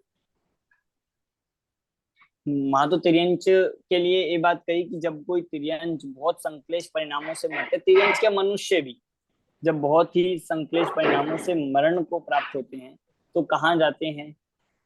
श्वब्र सागर, मतलब घोर श्वब्र सागर, मतलब घोर नरक में जाते हैं। श्वब्र सागर नरक को कहा गया है। तो संक्लेश परिणाम का मतलब है आर्त ध्यान। तो देखो, कुछ हमें ये बदलना होगा, हमें अपने जीवन में ये बदलाव लाना होगा। हम जो दुख है, जो पीड़ा है, जो कोई परेशानी है, उसके बारे में ना सोचें। मतलब ये बहुत साइकोलॉजिकली भी काम करता है। आप उस दुख के बारे में, उस पीड़ा के बारे में, या ये चला ना जाए, ये हो ना जाए, ये सोचते रहोगे तो आपके परिणामों में निरंतर डिप्रेशन बढ़ेगा ही बढ़ेगा। होता है कि नहीं? और जब हम ये बात मान लेते हैं कि जो होगा वो जैसा होना होगा, जब होना होगा, यदि ये जानी होगी वस्तु तो जाएगी, नहीं जानी होगी तो नहीं जाएगी, ऐसा चिंतन जब तक नहीं करते हैं तब तक शांति नहीं मिलती। तो हमें आज ही मतलब इस प्रकार की जो चिंता, मतलब इस प्रकार का जो आर्त ध्यान है वो छोड़ देना चाहिए। क्योंकि ऐसा कहते हैं मरण के समय भी बहुत लोगों को आर्त ध्यान होता है, और मरण के समय आर्त ध्यान तो नियम से नीच गति का कारण बनता है। तो इस तरह से हमें परिणामों को संभालना चाहिए। अमन जी, मुझे ऐसा लगता है कि आर्त ध्यान इसलिए हो रहा है क्योंकि तत्व श्रद्धा नहीं है, तत्व निर्णय नहीं है, इसलिए हो रहा है। तो सम एक्सटेंट कम ज्यादा हो सकता है, बट तत्व निर्णय हाँ, होगा तो आर्त ध्यान की मतलब इसको हम डेंसिटी ऐसा कम हो कहेंगे जाएगी। कि तत्व ज्ञान या स्वाध्याय, इन सब ये इस आर्त ध्यान को रोकने में कारण है, सहायक है। आपके पास कोई और उपाय नहीं है कि जिससे आप आर्त ध्यान को रोक सके। कितने भी लोगों के माध्यम से शिविर लगाए जा रहे हो, मतलब मेडिटेशन शिविर और ये शिविर और शांति शिविर, ये सब से कुछ नहीं होता। आप ये समझिए, एकमात्र हमें तो सब रोगों का एक इलाज, एक चाबी मिल गई है, वो है स्वाध्याय। ये जिनवानी जो है, ये मोक्ष मार्ग है। ये हमें ये तत्व ज्ञान, ये वस्तु स्वरूप समझना, ये हमारे आर्त ध्यान को रोकने में कारण बनते हैं। क्योंकि इसमें ऐसा भी है कि तत्व ज्ञान करने पर भी निदान किसने बांध लिया है तो उसको भी मतलब अर्थ ध्यान हो रहा है। मतलब ऐसा नहीं है हाँ कि उसके साथ, क्योंकि मुनि के भी हो गया है ऐसा तो। हाँ, मुनियों के भी उदाहरण है, पर इसमें ये बात समझिएगा, उनको उस लेवल का नहीं होगा, उस एक्सट्रीम तक नहीं होगा कि जिससे उनका ऐसा मरण हो या ऐसे परिणाम बिगड़े कि जो नरक आदि में गमन हो। तो क्योंकि मुनियों को तो 3 कषाय चक्री का तो अभाव हो चुका है ना, अभी तो संज्वलन तो उस हिसाब से ही कषाय होएगी ना, थोड़ी जो रह गई है।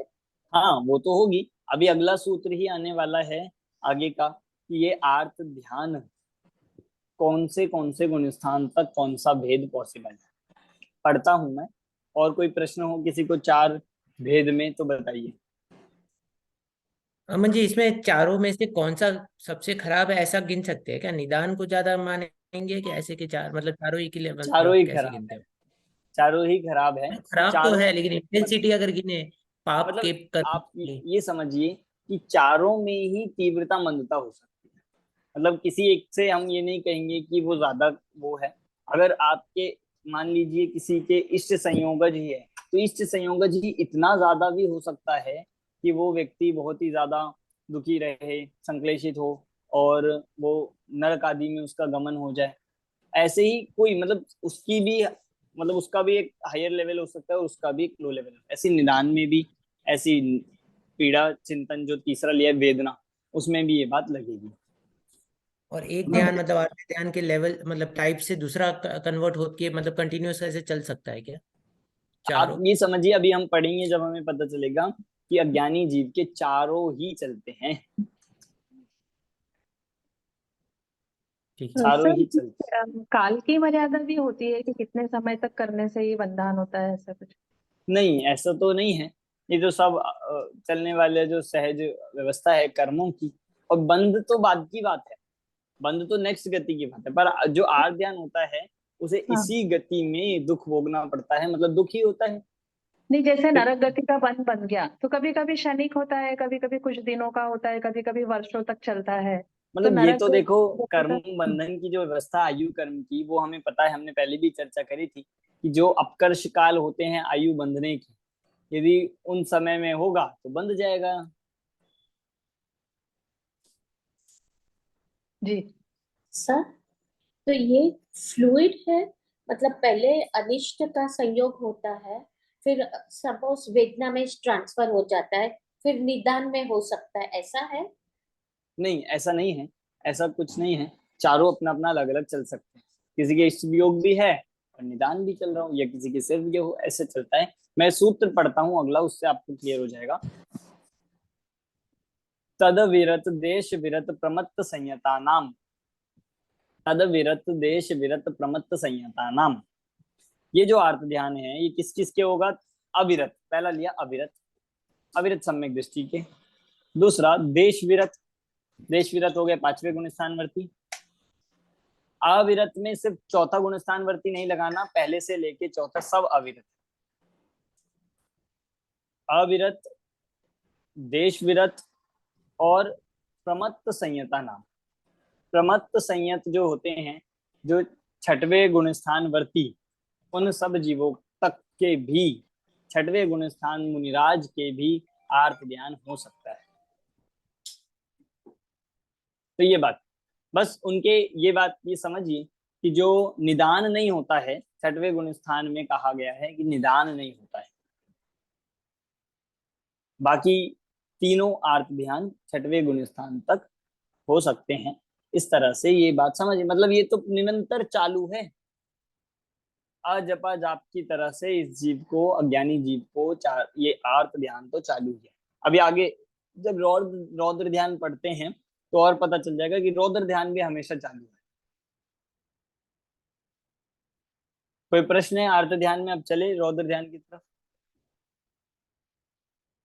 मुझे धर्म ध्यान में एक क्वेश्चन है। अभी धर्म ध्यान मतलब हम आगे करेंगे, तब आप पूछ सकते हैं। सर मुनियों को निदान क्यों नहीं है? मतलब ये कहा गया है कि छठवें गुण स्थान में तो निदान नहीं हो। यदि कोई निदान बांधा, यदि कोई निदान की भावना हो रही है, तो वो नियम से गुण स्थान गिरेगा, तो नीचे के गुण स्थानों में हो जाएगा।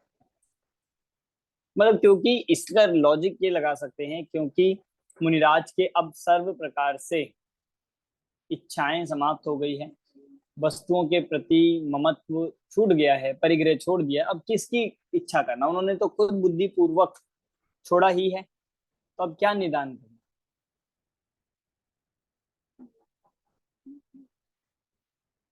तो सर उन्होंने कपड़े पहन रखे, कपड़े उतार दिए हैं, और छठे गुण स्थान के ये दिगंबर पुरुष मुनि जो होते हैं, छठा सातवां ही बोलते हैं उनको। तो अगर तो उनका गुण स्थान गिरेगा, वो भले उन्होंने कपड़े उतार दिए हैं, उनका गुण स्थान गिरेगा। हाँ, मतलब अगर निदान जैसी भावना है तो, हाँ, भोगों की आकांक्षा है तो। ठीक। 35 नंबर का सूत्र चलते हैं, 35 रौद्र ध्यान का प्रकार।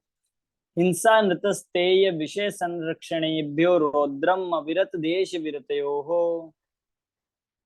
हिंसा नृतस्तेय विषय संरक्षणेभ्यो रौद्रम अविरत देश विरतयोः।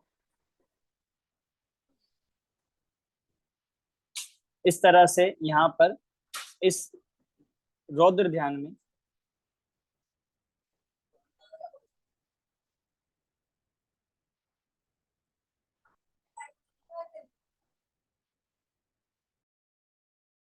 देख,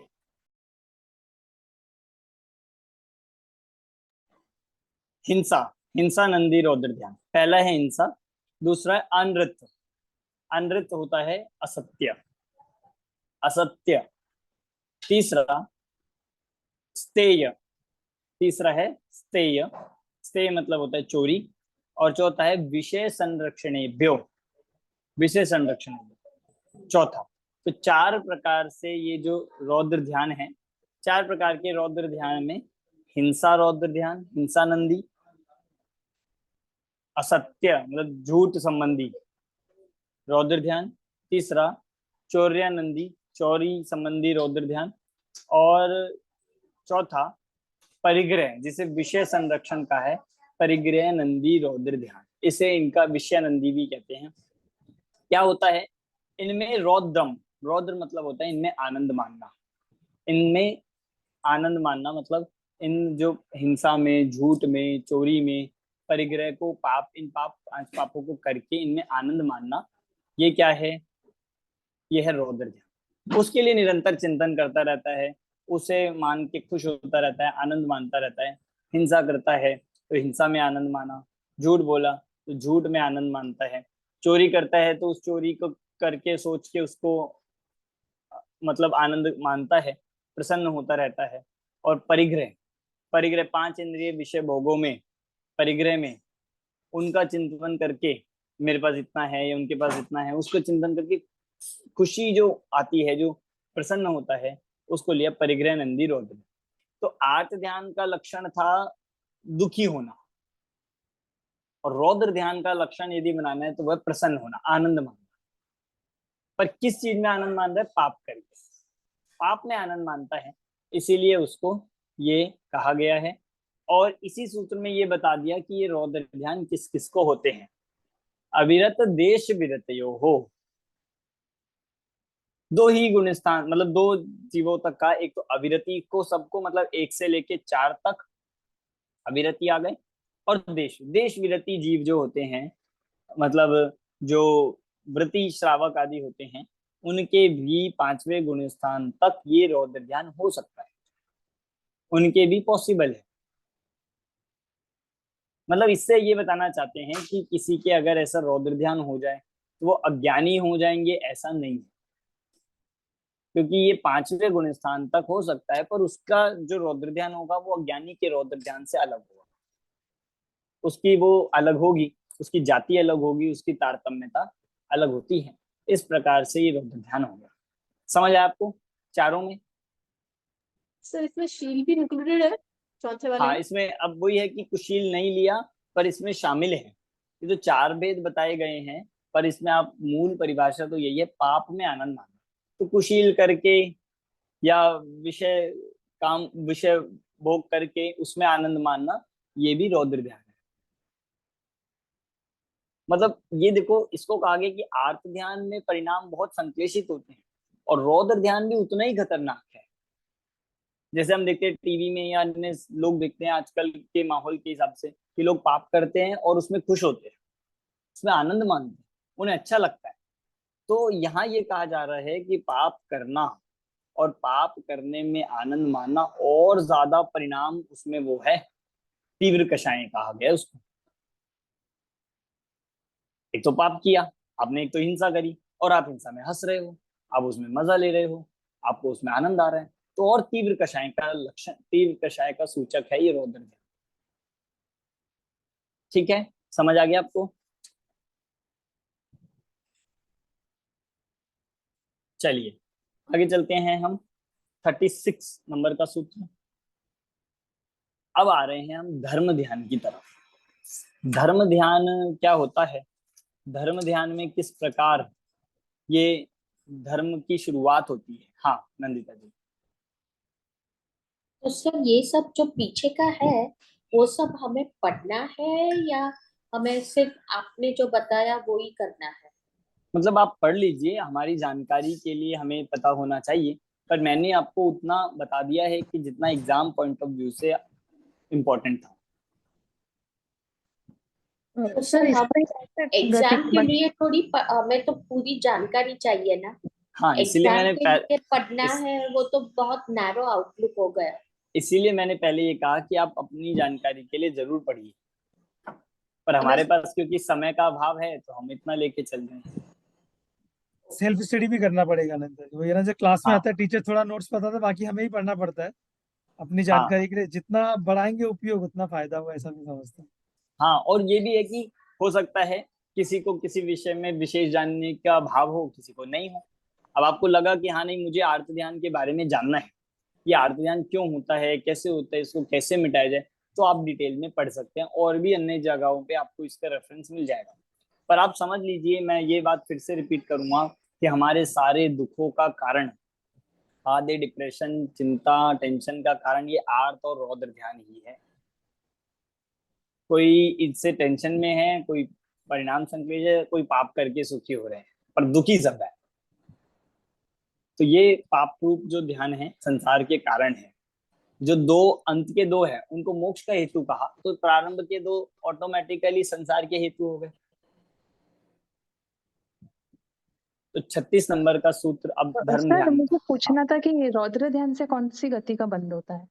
रौद्र ध्यान से मुख्यतः से नरक तो मतलब नरक नरक और तिर्यंच का ही बताया गया, मतलब इसमें ऐसा नहीं है। मुख्यतः ये कहा गया कि जो ये दोनों ही ध्यान है पाप रूप है, और ये दोनों ही नरक तिर्यंच आदि की गतियों के बंध के कारण, दोनों ही।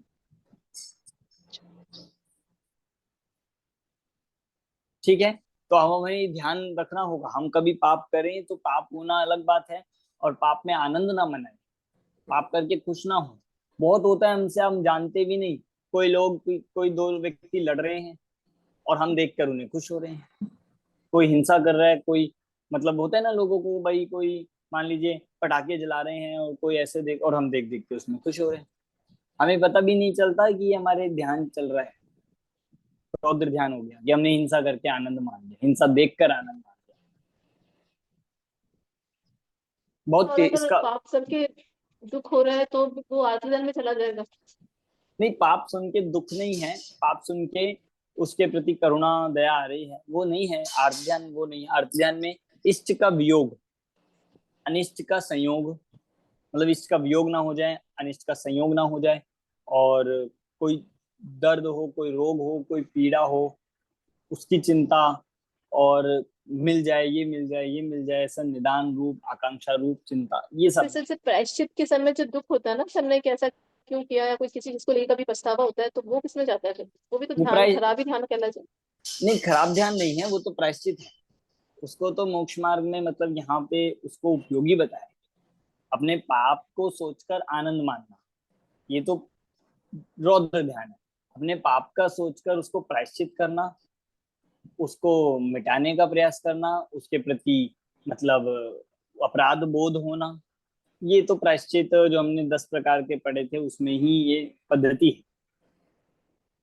पहले भी ये बात करी थी हमने, कहीं कहीं पे बताया था किसी को ही, कि भाई उसका एक लेवल है, अगर हम उसको करते रहे, जब तक हमने उस पाप के उसको अपने अपराध को समझकर उसको प्रायश्चित किया तब तक ठीक है। पर कुछ कुछ व्यक्ति होते हैं कि उस पाप के भाव से ही, उस अपराध से ही बाहर नहीं आ पाते, तो वो उस लेवल तक नहीं जाना चाहिए। हम उसका दोष को समझ लें और पुनः वह दोष ना हो, ऐसी भावना के साथ उसको प्रायश्चित करना चाहिए। जी सर। चले आगे, धर्म ध्यान। अब जो बाद के जो ध्यान है ये मोक्ष मार्ग के कारण है। अब यहाँ से मोक्ष मार्ग वाले ध्यान शुरू हो गए, जिसमें है धर्म ध्यान। आज्ञा पाए विपाक संस्थान विच्याय धर्म्यम।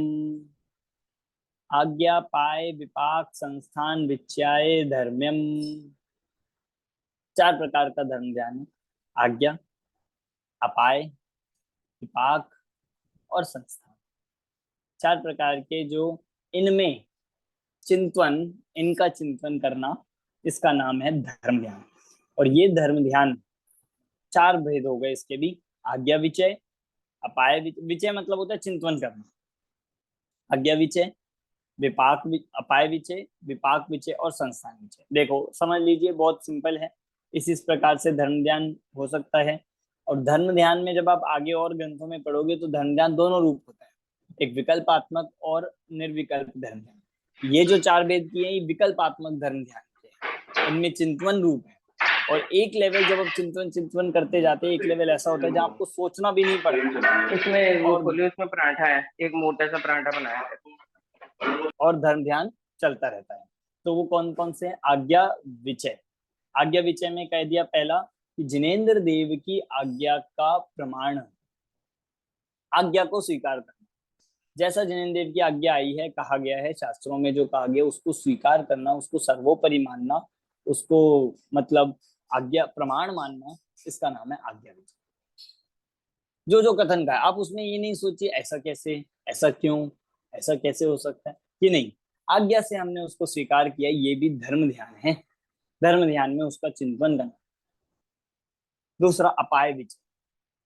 अपाय विचय होते हैं, अपाय मतलब होता है दूर करना, तो ये दुख दूर कैसे हो, और दुख में भी कौन से, लौकिक दुख नहीं, मिथ्या दर्शन आदि से होने वाले दुख, अज्ञान से होने वाला दुख, ये कैसे दूर हो, इस विषय का चिंतन करना।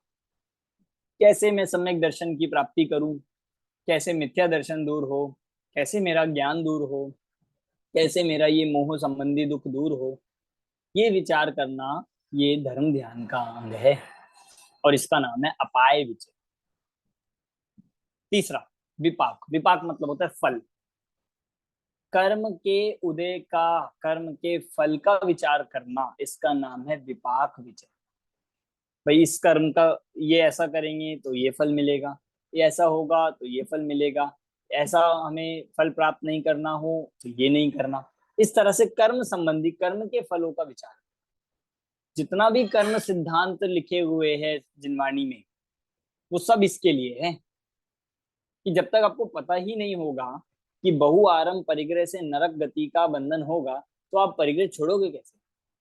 इसलिए कर्म के एंगल से भी जीव को समझाया गया, कर्म के एंगल से उसको दिखाया गया है कि देखो कैसे कैसे जीवों की दशा हुई है, इन्होंने ऐसा किया था तो ये ऐसे बने, इन्होंने किन्हीं मुनिराज की विराधना करी थी तो इनके साथ ये हुआ, इन्होंने किसी के ऊपर दोष लगाया था तो उसका ये फल मिला, इन्होंने ऐसी किसी की निंदा करी थी उसका ये फल मिला। चाहे प्रथमा नियोग पूरा इसका भरा पड़ा है और प्रथमा नियोग ना भी हो, तो कर्म सिद्धांत तो इस बात को दिखा ही रहा है।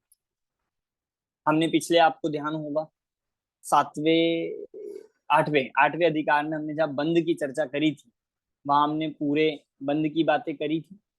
और 7वें में जो आश्रव के कारण बताए गए थे, ज्ञानवर्णी किनसे होता है, दर्शनावर्णी किससे होता है, मोहनीय किससे होता है, ध्यान है, ध्यान होगा सभी को। ऐसा तो नहीं कि अगले सेमेस्टर में आए और पिछला भूल जाए। हाँ, वो प्रदोष मात्सर्य। हाँ, इस तरह से जो सारे बताए थे, जो एक एक कर्म के, तो उन कर्मों के फलों का ज्ञान करना चाहिए, उनका विचार करना चाहिए, उनका चिंतन करना चाहिए, जिसे कहते हैं कि कर्म का भय होना चाहिए, कर्म बंधन का भय होना चाहिए। इस तरह से यदि करेगा तो ये जीव इस धर्म ध्यान का पालन करता है। और लास्ट है संस्थान विचय। संस्थान का मतलब होता है आकार। तो लोक का आकार, और लोक में भी हम कहे कि 3 लोक की रचना आदि का चिंतन करना, 3 लोक की रचना के बारे में सोचना, विचार करना, चिंतन करना, इसका नाम है संस्थान विचय। ये भी जिनागम की आज्ञा है, ऐसे लोक होते हैं, ऐसा जम्बू द्वीप होता है, ऐसा विदेश क्षेत्र की रचना है, ऐसा नंदीश्वर द्वीप होता है, बैठ के उसका चिंतन करना, ये धर्म ध्यान है। आप ये करते हो तो धर्म ध्यान हो रहा है। इसलिए ये सर 4 वो प्रकार। कैसे रहेगा, क्योंकि जम्बू द्वीप और ये सब का सोचेंगे तो उससे तप कैसे, मतलब ध्यान कैसे होता है वही जिससे बता रहे हैं, कर्मों की निर्जरा होती है। क्योंकि हम उस समय जिनेंद्र भगवान के उपदेश का चिंतन कर रहे हैं, हम उस समय तो उनकी वो तो आज्ञा, आज्ञा में आ जाएगा ना। आज्ञा में आ ही गया। मतलब सामान्य रूप से जो लोक आदि का चिंतन भी कहा है, वो भी सर्वज्ञ भगवान के ज्ञान से ही है, वो भी सर्वज्ञ भगवान की वाणी से है। तो उसका चिंतन करना, ये भी हमारे लिए, जितने समय आप चिंतन करते हो उस समय कर्मों की निर्जरा में कारण बन सकता है। वो तप है, ध्यान है वो, क्योंकि आपका ध्यान कहाँ है। मतलब एक अगर हम देखें ध्यान कहाँ है, हमारा ध्यान लोक के चिंतन में है। तो लोक का चिंतन होने में हम बाकी पापों से छूट गए कि नहीं। जब जिस समय आप 3 लोक का, जम्बू द्वीप का, नंदीश्वर द्वीप का, पंचमेरु का चिंतन कर रहे हो, उस समय आपको बाकी उपयोग से तो चिंतन हट गया ना, तो उसका, उससे आपको कर्मों का बंधन नहीं होगा। इस तरह से उसको धर्म ध्यान की श्रेणी में लिया है। समझ आ गया। सर ये थोड़ा ना अजीब सा लगता है ना कि मटेरियलिस्टिक चीज को हम सोच रहे हैं और फिर से हमारा धर्म ध्यान हो रहा है, क्योंकि मटेरियल्स को हाँ, क्या सोचना कि कैसा तभी सुंदर पर्वत है। इट्स डिफिकल्ट टू देखो, हमें अंडरस्टैंड। मटेरियलिस्टिक में भी प्रयोजन भूत को समझना है। मतलब अगर हम ऐसी कोई भी रचना या कोई भी किसी की बात तो कर ही नहीं रहे हैं कि भाई कोई बैठा है और ईंट पत्थर आदि इनका चिंतन करेगा तो हो जाएगा, नहीं। हम तीन लोक में उनकी बात कर रहे हैं, तीन लोक की बात कर रहे हैं, क्योंकि ये तीन लोक भी जिनवाणी का अंश है। मगर सर फिर भगवान को पूजना और सब कुछ बोलते हैं शुभ भाव, और ये इससे कर्म की निर्जरा मतलब शुद्ध भाव हो गया। नहीं, ये भी बात आपको मैं बता देता हूँ, अभी आगे आने भी वाली है। ये जो धर्म ध्यान है, जो विकल्पात्मक धर्म ध्यान होता है, ये शुभ भाव रूप ही होता है, शुभ भाव रूप ही होता है। और इसको यही कहा गया है, और इतना भी जब हम आगे पढ़ेंगे तो कि फिर कर्म मिथ्या की दृष्टि के, निर्जरा कैसी होएगी सर? तो अब वही कर्म बता रहा बंधन। हूँ, वही बता रहा हूँ कि मिथ्या दृष्टि के तो धर्म ध्यान की भावना होती है, धर्म ध्यान होता ही नहीं है। एक्चुअल में तो मिथ्या दृष्टि के धर्म ध्यान ही नहीं है, तो सम्यक दृष्टि के होगा। और सम्यक दृष्टि के क्योंकि निर्जरा तो चालू है ही, और जितना जितना उपयोग पर से हटकर मतलब इसमें केंद्रित होगा, उतनी और निर्जरा की वृद्धि होती जाती है। उसके तो प्रति समय असंख्यात गुणी निर्जरा चालू है ही, होती जा रही है। तो मिथ्या दृष्टि तो धर्म ध्यान के माध्यम से, या ये जो धर्म ध्यान है, इनको करके धर्म ध्यान की भावना भाता है, और धर्म ध्यान की भावना भाता है तो उससे पुण्य का बंधन करता है। इसीलिए ये वास्तव में देखा जाए तो यथार्थ धर्म ध्यान भी सम्यक दृष्टि के ही होता है, सम्यक दर्शन से आगे से ही होता है। मन जी, इसमें क्वेश्चन है, ये आज्ञा विषय में 6 द्रव्य 7 तत्व 9 पदार्थ, तो ये तो परीक्षा प्रदान, परीक्षा करके ही श्रद्धा करने चाहिए ना। वो जिन्होंने ने जैसे बताया वैसे ही मानना, तो इसमें दोष नहीं लेंगे हम। उन्होंने तो देखिए, दोनों बातें हैं। जहां मतलब टोडरमल जी के अगर आप उसमें रेफरेंस में देखोगे तो उन्होंने दोनों को ही लिया, और जगह जगह हम और भी जगह देखेंगे तो ऐसा मिलेगा। परीक्षा प्रधानी होना वो भी एक अपने आप में महत्वपूर्ण है, परीक्षा प्रधानी होना चाहिए, पर परीक्षा प्रधानी होना भी एक दायरे में रहकर होता है। वो दायरा है जिनागम की आज्ञा। मतलब जिन कुछ टोडरमल जी ने उस बात को ऐसे कहा कि जिन विषयों में हम परीक्षा कर सकते हैं उन्हीं की तो आप परीक्षा करेंगी, जिनकी परीक्षा नहीं कर सकते क्या उनको मानेंगे नहीं? नहीं नहीं, मैं खाली प्रयोजनभूत तत्व की बात कर रहा हाँ, हूँ। ये तो जो है, इसमें इसमें आपको परीक्षा करनी ही करनी है, नहीं तो तत्व सिद्धांत दृढ़ नहीं होगा और आगे नहीं बढ़ पाओगे 100%। बिल्कुल ये बात सही है। और इतना भी समझिए, जो विषय ऐसे हैं जिनकी परीक्षा नहीं कर सकते, या इन 6 द्रव्य 7 तत्व 9 पदार्थ, इनमें भी हम हर चीज की परीक्षा नहीं कर सकते। इनमें भी जो विषय परीक्षा के योग्य नहीं है उनको आज्ञा से मानना। और दूसरी बात, इसको अगर आप थोड़ा और वाइडर पर्सपेक्ट से देखोगे तो आज्ञा, परीक्षा करना भी जिनागम की आज्ञा है। अगर आप परीक्षा भी कर रहे हो तो भी आप आज्ञा विषय में ही हो, तो हम उससे बाहर है ही नहीं। आप अगर आज्ञा मतलब, और दूसरा मतलब सिर्फ इसलिए इसको सिर्फ इतना तक ही ना समझे, इसमें परीक्षा भी शामिल है और आज्ञा भी शामिल ही है। मुझे लास्ट क्वेश्चन, परीक्षा का मतलब अनुभव बोल नहीं, सकते परीक्षा का मतलब अनुभव नहीं है। परीक्षा का मतलब है फिर उसको हेतु से, तर्क से, उदाहरण से उस चीज को ऐसा ही है या नहीं, इसका निर्णय करना। फिर जब निर्णय होता है उस निर्णय के आधार पर अनुभव बनता है। तो जैसे आप कोई सामान लेने गए, आप एक मोबाइल खरीदने गए, आपने मोबाइल में दो तीन को कंपेयर किया, आपने उसके फीचर्स देखे, आपने उसको प्लस माइनस सब पॉइंट्स देख लिए, ये होती है परीक्षा। फिर आपने परीक्षा कर ली, अब उस परीक्षा से आपका एक निर्णय बन गया कि हाँ ये मोबाइल अच्छा है। अब आप उसको प्रयोग करोगे या आप उसको खरीदोगे, फिर होगा अनुभव। परीक्षा का नाम अनुभव नहीं है, अनुभव परीक्षा पूर्वक अनुभव होता है। ठीक है, यहाँ तो पे ऐसे भी लगेगा ना, यहाँ पे ऐसे भी लगेगा कि परीक्षा पूर्व भी आपको अगर मतलब सही आंसर ना लगे तो भी आप उसको फिर उसी तरह से मानोगे कि नहीं मानोगे। हाँ मतलब कई बार ऐसा होता है कि कई बार हम परीक्षा करना चाहते हैं, पर परीक्षा करने भी चले और परीक्षा में हमें वो सेटिस्फैक्शन नहीं मिला। पर आगम में तो कहा गया, करेक्ट। आगम में तो कहा गया कि आलू में जीव है। आपने कोशिश करी देखने की, आपने कोशिश करी, कुछ हद तक आपने देखा भी, मतलब माइक्रोस्कोप वगैरह से सब कुछ करने की कोशिश करी, पर एट लास्ट आपको नहीं मिला, तो आप कैसे मानोगे? मानोगे या नहीं? मानना ही मानना ही होगा, है, नहीं मानना। मानना ही है, जैसे मानना है। सर आपकी वाणी तो माननी ही पड़ेगी ना, हाँ श्रद्धा मान, से। क्योंकि अगर सर्वज्ञ की श्रद्धा है तो फिर सारे उसमें कथन उसमें शामिल हो जाएंगे। तो सर्वज्ञ की श्रद्धा मतलब आपकी वाणी की श्रद्धा, सर्वज्ञ के वचनों की श्रद्धा। इस तरह से ये धर्म ध्यान के हमने 36 नंबर के सूत्र तक दिए। कोई डाउट है इसमें? आर्त, रौद्र और धर्म ध्यान तक? अमन जी, मुझे 22 नंबर के सूत्र में जो पूछना था, जो आलोचना प्रतिक्रमण करते हैं वो व्यवहार से है ना? क्योंकि जैसे आप बोले कि मैंने ये किया, मैंने ये किया, तो ये तो सात तत्व संबंधी भूल हो जाएंगी। उसमें श्रद्धा में आपको ये है क्योंकि मेरा स्वभाव तो खाली जानना देखना है।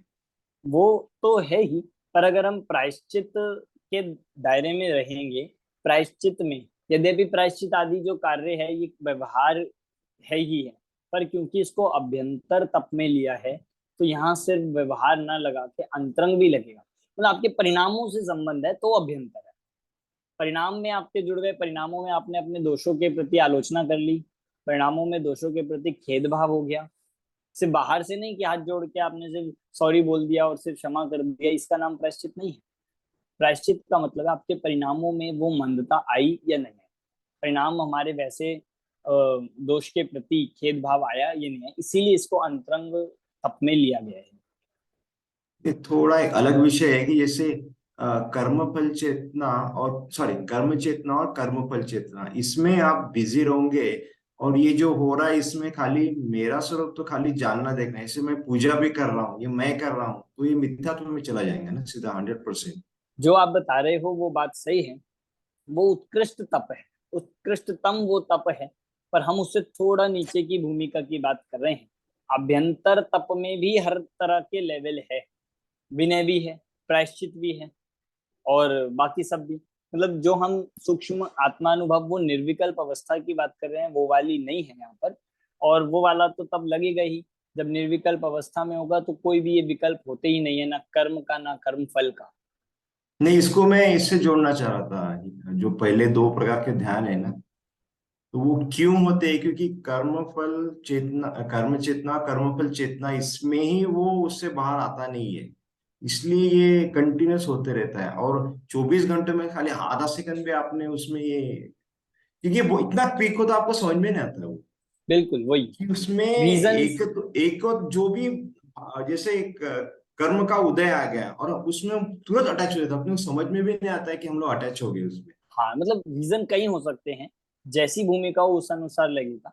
कर्म और कर्मफल चेतना का सर्वथा इसीलिए नहीं कह सकते क्योंकि वैसे आउट ऑफ टॉपिक है, मैं उसको इसीलिए सर्वथा नहीं कह सकते क्योंकि इन ध्यानों को छठवें गुण स्थान तक कहा है, पांचवें छठवें तक। और जो ज्ञानी होते हैं उनके कर्म और कर्मफल चेतना होती ही नहीं है, तो फिर उनके इससे तो धर्म ध्यान होगा नहीं है।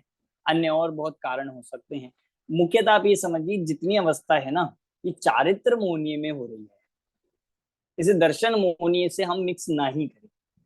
चारित्र मोहनीय के जन्य ये अवस्थाएं हैं, चारित्र मोहनीय रूप कषाय हैं और कषायों के मंदता रूप तप है, तप से कषायों का भाव होता है। इसीलिए उस एंगल से आप सोचेंगे तो और क्लियर होता जाएगा। ठीक है, चलते हैं, अभी हम यहीं पे पूरा करेंगे अपना। ये 36 नंबर के सूत्र तक हुआ है। अब हमारा अगली क्लास में ये 9वां अध्याय और 10वां अध्याय भी हम अगली क्लास में पूरा कर देंगे। तत्पार सूत्र अपना ये विषय अगले संडे को हो जाएगा। आप एक बार पढ़ लीजिएगा, सूत्रों को देख लीजिएगा, जो भी कोई डाउट हो तो आप नेक्स्ट क्लास तक पूछ सकते हैं। और नेक्स्ट क्लास के बीच में या उससे पहले ही हमारा जो विषय रह गया था उसके लिए भी मैं आपके लिए कुछ एक एक्स्ट्रा क्लास अरेंज करता हूँ, जिससे Thank you, जिनका वो sir. विषय रह गया था वो हम कर सकेंगे। ठीक है, चलिए अभी की क्लास यहीं पे पूरी करते हैं। सभी को जय जिनेन्द्र। जय जय। जय जिनेन्द्र।